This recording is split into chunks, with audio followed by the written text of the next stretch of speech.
নমস্কার বন্ধুরা। দেখো, দীর্ঘ তপ্ত দিনের শেষে এসেছে স্বস্তির বর্ষা। আর বর্ষা যখন এসে গেছে, তখন বর্ষার একটা কবিতা নিয়ে তো তোমাদের সামনে আমাকে আসতেই হবে। তাই আজ চলে এসেছি রবি ঠাকুরের আষাঢ় কবিতাটা নিয়ে। শুনে দেখো তো তোমাদের ভালো লাগে কিনা। আষাঢ়, রবীন্দ্রনাথ ঠাকুর। নীল নবঘনে আষাঢ় গগনে তিল ঠাঁই আর নাহিরে, ওগো আজ তোরা যাসনে ঘরের বাহিরে। বাদলের ধারা ঝরে চড়ো চড়ো, আউশের ক্ষেত জলে ভরো ভরো।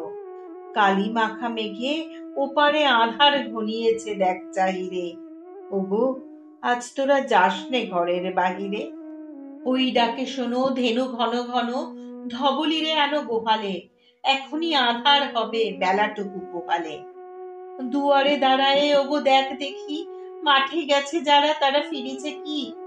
রাখাল বালক কি জানি কোথায় সারাদিন আজি খোয়ালে, এখনই আঁধার হবে বেলাটুকু পোহালে।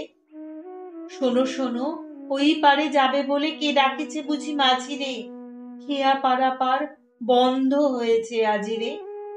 কুবে হাওয়া বয়, কুলে নেই কেউ, দুকুল বাহিয়া উঠে পড়ে ঢেউ। দর দর বেগে জলে পড়ি জল, ছল ছল উঠে বাজিরে, খেয়া পারাপার বন্ধ হয়েছে আজিরে। ওগো আজ তোরা যাসনে গো, তোরা যাসনে ঘরের বাহিরে। আকাশ আধার, বেলা বেশি আর নাহিরে। ঝড়ো ঝড়ো ধারে ভিজিবে নিচল, ঘাটে যেতে পথ হয়েছে পিছল। ওই বেণুবন দুলে ঘন ঘন, পথ পাশে দেখ চাহিরে, ওগো আজ তোরা যাসনে ঘরের বাহিরে।